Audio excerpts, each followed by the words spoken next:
What is it, George? Why? Why are you doing the therapy? Just a normal Sunday morning. You are.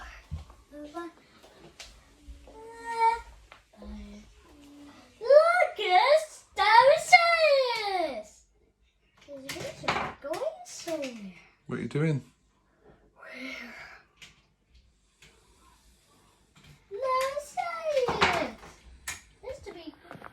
Good morning. It is just gone 10:30 Sunday morning, and I wanted to do a video today. Me and George are just out for a little walk. Amy's taking Matthew to the supermarket, and I just wanted to do a little video to discuss what it's like to have a non-verbal autistic child. It's a roof, yeah? George Chimney.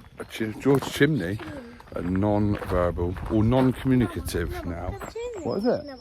That is a chimney. Up. Look, and there's a tunnel. Look at that tunnel. George, look.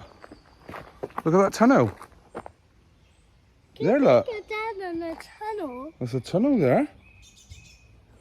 Yeah, what it's like having a non-verbal or non-communicative child, a child that struggles with his communication, especially George.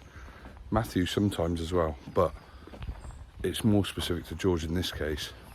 Okay. So we're just going to have a chat about it, and we'll get Amy's point of view when we get home. But yeah, basically, there's a tree. Basically, what is it like to have a child whose communication... No, you can't climb up there. It's a big fall. George's communication has come on a heck of a lot in the last couple of years. Much more than he was when we first started this channel. So if you want to have a look at what his progress has been like, go and check out some of the old videos. But for now, we'll catch up when I get down by the water. It's a bit difficult to watch him, hold him. In this bit, I have to hold him because there's big drops that he likes exploring over. And we'll catch up when we get down by the river. There's a tree up at the squirrel. No. You can't climb the tree. It's too high. It's too high, look. Come down here. Whoa, well done. Let's walk this way.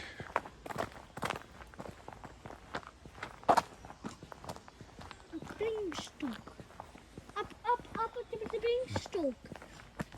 Up at the beanstalk. Jack and the beanstalk. Bluebells. Even under here, under the shade, are quite thick.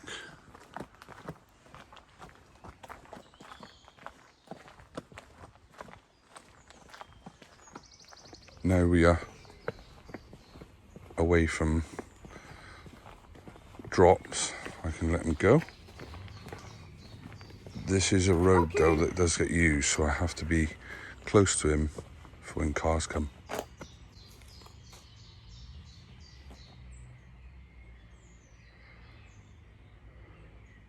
What's that noise?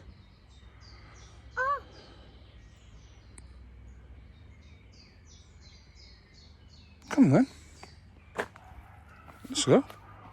Doggies. I can hear doggies. Can you hear dogs?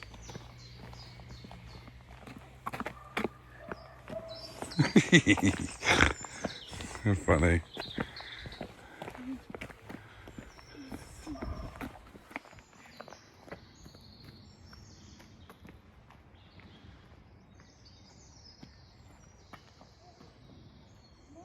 This way.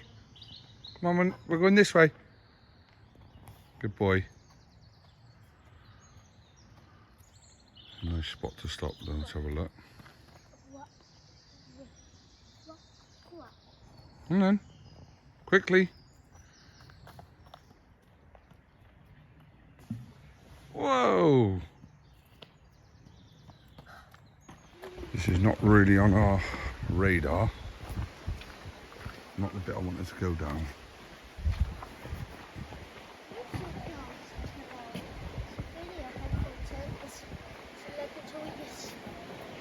Don't lean on. Don't drop it, you lose him. To plug a 3, 2. Come on. Because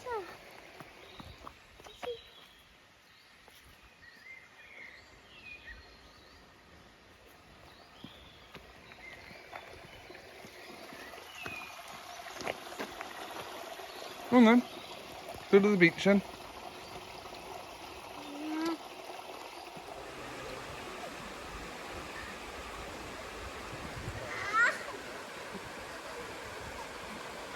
He's had enough of the getting his feet wet. what did you do? What did you do? There's a little open space here where people picnic.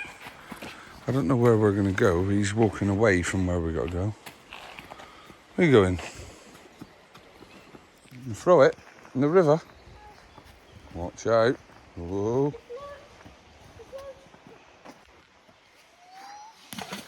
Whoa. Jump.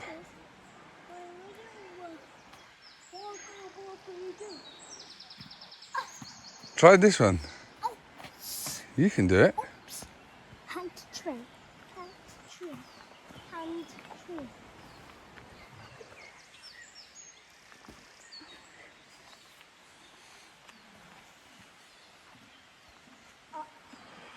Careful. Whoa. So the truth of what it's like is learning to deal with it and learning to understand what communication they are giving you. He's at the moment near the barbed wire fence and he knows it's sharp. So trying to leave him to experience it. Obviously I don't want him to cut. That's ouchie. No, it's ouchie. That's why he's using his jumper. But yeah, it's about learning his communication. He's already asking me for a white ice cream.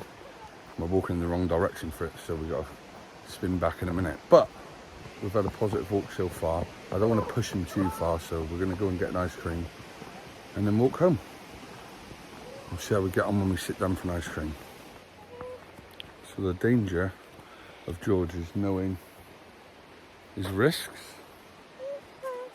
I try to let him go and experience bumps and scrapes to what's safely possible, because he has to learn himself, and this is sort of the only environment I can do it with. There's no cars.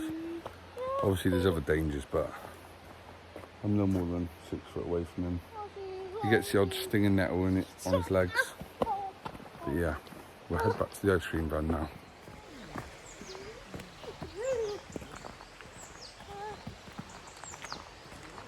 Ooh, yucky.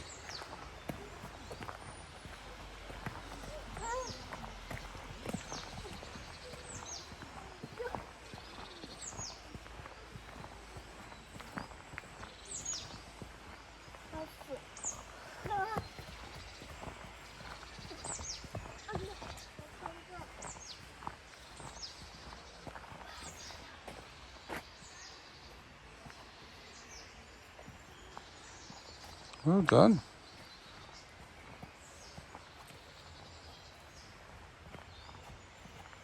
Well done, good balance.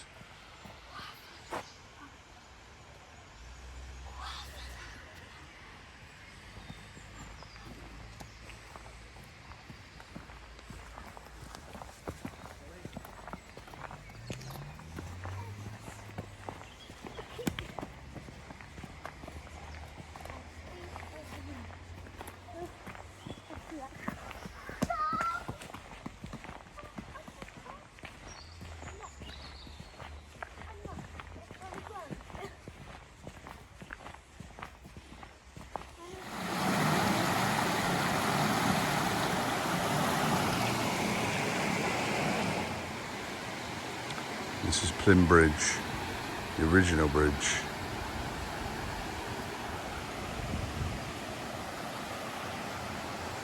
George is enjoying his ice cream. Sometimes the water comes up over this, where we are. Not today.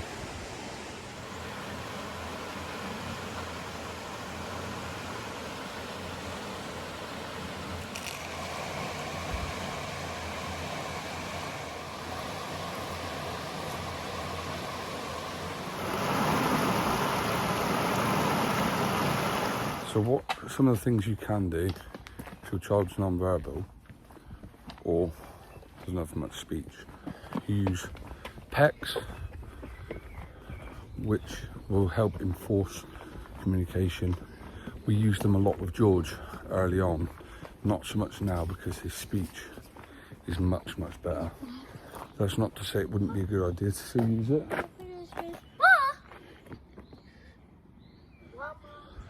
But I think we're past using them with his amount of communication that he's capable of. Don't quote me on it, but that's just our opinion. Doesn't mean it's not right to keep using them. We just don't really use them anymore at home anyway. He does use them in school. But we found he was past ripping a PEC out, sticking it into the book and just requesting for something when he can do that vocally anyway now. But if your child is completely non-verbal, like George was, PECs is a massive way to get them started on using speech and language to fulfill their needs and request what they need, and to do like now and next boards, now and next PECs, and what you're doing and what you're doing next. Hugely positive for most children like George. That's one thing I would encourage. Where's it gone? Come back. Getting down to his eye level, close to his, like kneeling down with him, trying to get him to look at me when I'm talking to him, although we don't enforce eye contact. He's not really an eye contact person, which is one of the first things we noticed as he was a baby. You can't reach that. It's too high. Yeah, he didn't used to give us any eye contact at all when he was a baby, and that was one of the first things we noticed. Most babies, you like click your finger or make a cooing noise or whatever, like, you know, and they would look at you. George never used to do that ever. So that was a big telltale sign. But that's not what it's about today. It's more just about talking about what it's like to live with a child with either none or very few communication methods of fulfilling his needs, him asking for what he wants and us communicating with him successfully. But I think we're getting there. Ready?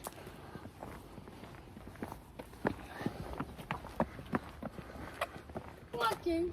You want to hold my hand?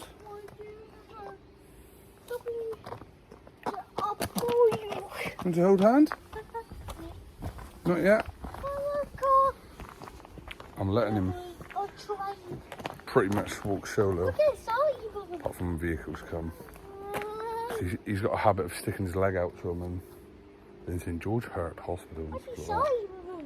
But we're nearly at the end now, so we'll catch you when we get back home. Hello. Adam's asked me to add to the video about what it's like having a non-verbal child. I mean, it used to be really difficult when he had his tablet and things, and there was something specific that he wanted to watch. And he had sort of his own language in a sense. So he'd use words that anybody that didn't know him wouldn't understand. Or he'd use noises and things like that. So I'd just try and take cues from the noises and signs that he was making. I know that Mr. Tumble helped him with different like hand signs. And then when his speech was progressing, and when I say progressing, I mean, like, for example, his favourite blanket, he calls it his Tiglet. I used to just look out for certain words that he was using and then make the connection. I mean, it was difficult, and he did go through a stage of using PECs, but at home with his own little language, or because sometimes he didn't even used to point. I was lucky when he did point at what he wanted. I just used to have to follow him around. I used to take his hand and tell him, I just used to say, show me, and then he'd show me what he wanted. So yeah, it was difficult, but I think once you get to know your own child and how they communicate with you in different ways, it definitely gets easier. Sometimes when he asks me for things on his tablet now, it can be a struggle because he doesn't get the words quite right. So I'll either tell him to show me, you know, any way he can, whether it relates to a toy or one of his cuddly toys, anything like that really. So I think PECs help a lot of people because with the visuals and everything. So yeah, it was hard at first, but then obviously you use the PECs and then just get to know them and how they communicate, because I suppose that every child's different. So yeah, that probably wasn't helpful at all, but that's how I dealt with it really. Hope that's all right.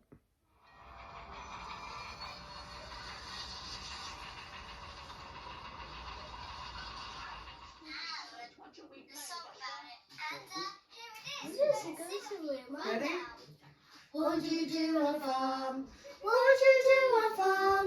I run a cow in front and how, and that's what I do on a farm. There's a cow, I say. There's a cow, I say.